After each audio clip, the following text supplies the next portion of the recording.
My name's Catherine. I've been working at Condy Mathias for about 4.5 years now. I started off doing bookkeeping, worked my way up to accounts, and I'm currently working in audit, slowly building up to being an audit senior. So, yeah.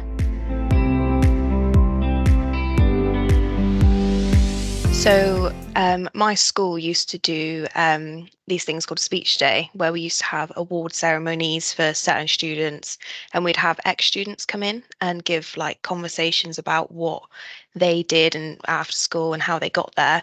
And I remember I was in year 9, and this lady came in, and she'd been an accountant and she'd worked for companies like PG Tips.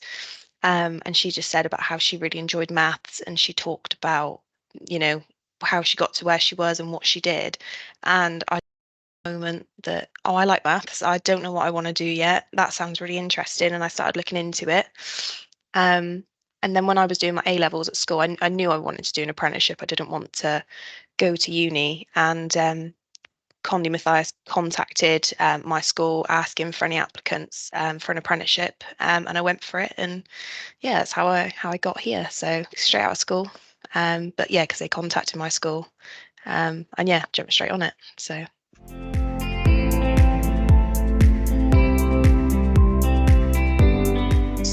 like I said, I've done a little bit of everything. I would say at the minute I'm going down the route of audit. I'm specialising in that. I've always really enjoyed investigation work. I have done some volunteering with the police and really enjoyed that side of it. Um, and yeah, I just really like looking into things and finding those little details and making sure everything's perfect, really. So yeah.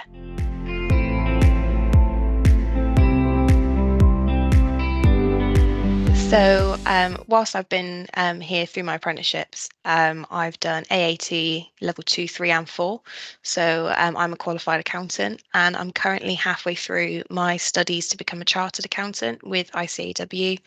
Um, I'm nearly part qualified, so I've nearly finished my professional exams, but as of summer 2025, I should be fully qualified. Also working towards my audit qualification, so getting that in alongside to help with the audit work that I'm doing.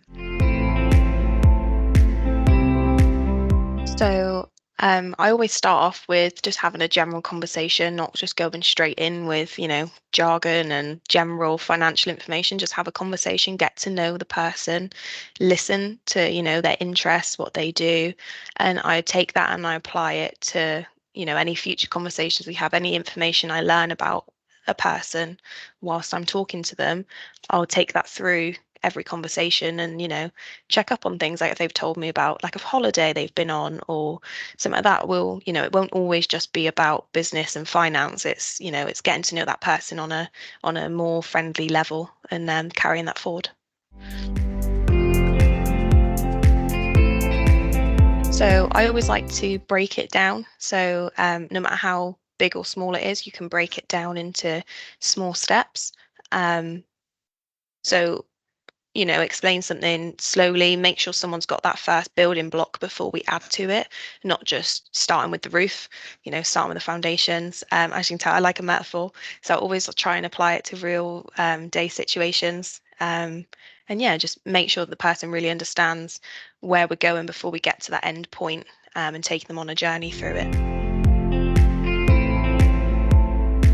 So I think that it's going to be definitely a lot more automation. We've already seen a lot of it, and it's definitely going to develop more, where there's not so much inputting and that you have that original stage where you put the data in and then it flows through. And I think that we need to focus more on the making sure the manual entry side of it is more accurate so that the systems can do what they're designed for.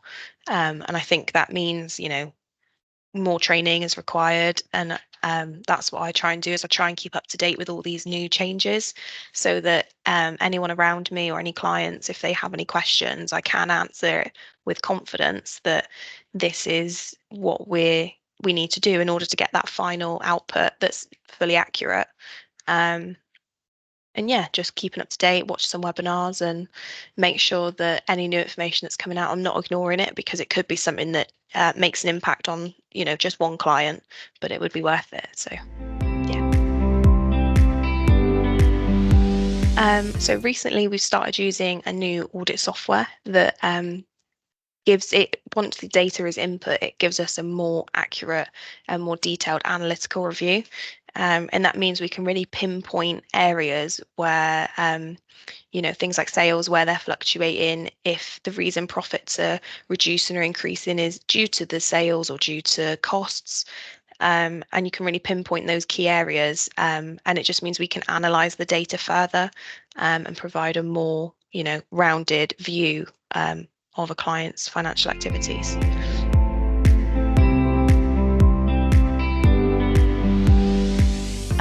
So I'm currently studying my chartered, which is, is up to date as it can be, with all the tax legislation, audit legislation, all the things that we need to adhere to. Um, but that's not always up to date. The budget's just come out, which is very different to what I'm currently learning about tax. So where those situations occur, I just make sure I have conversations with managers and we discuss what those impacts are going to have on a client and how we need to adjust what we're doing in order to make sure that things are adhering to the latest requirements, and we're doing the best that we can for the client. So when I was doing bookkeeping, I was having a lot of interaction with clients, and it was whilst we were doing trying to get clients onto Zero and really improve how much we were using Zero and how we were pulling information out. There was one specific client who she has like a Airbnb property letting company, and she had just had a lot of information going through. She had a lot of purchases, a lot of sales, and it was just kind of getting a little bit chaotic. So we needed to make a bit more sense of the chaos, and she wanted to get more real-time information out of it. So what we did is we started off by picking out what's going on, what properties are what's actually happening with all the information coming in, and we separated it out, so it was clear what was what. And then we managed to use the software to custom make management reports so that she could go into the software whenever she wanted and look at things like cash flow and profit and specific to each property and to the company overall, and get more information so she could expand. And she is now, flourishing with the way they use Zero within their business. The business has grown hugely. And she's now able to take on other projects because we've automated that side for her, and got the information she needed to grow. So I'd say you're trusting them with, one of the biggest areas of your business, which is the financials. You need to be confident that the people you're trusting with that information are knowledgeable and reliable. And friendly is a really important factor because you want to be able to approach them with any question and know that, even if they don't know the answer, they can still talk it through and discuss it, maybe look into it further. And ultimately, you want someone who's going to provide the best service, and, will make your business life better.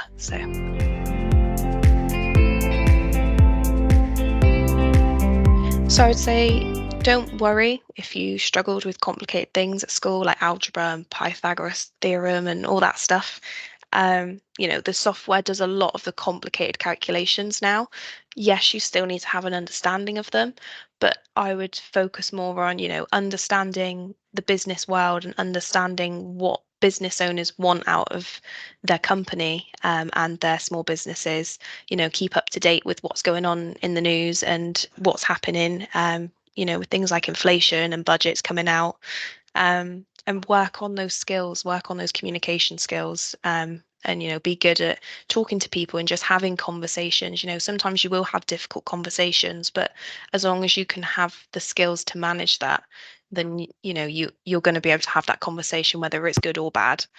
um, and yeah, just then look at maybe contacting local firms because they're the people that will put you more in touch with the clients. They'll put you more in touch with the people that are using that information, and they can show you all aspects of to an accountancy firm, not just one area.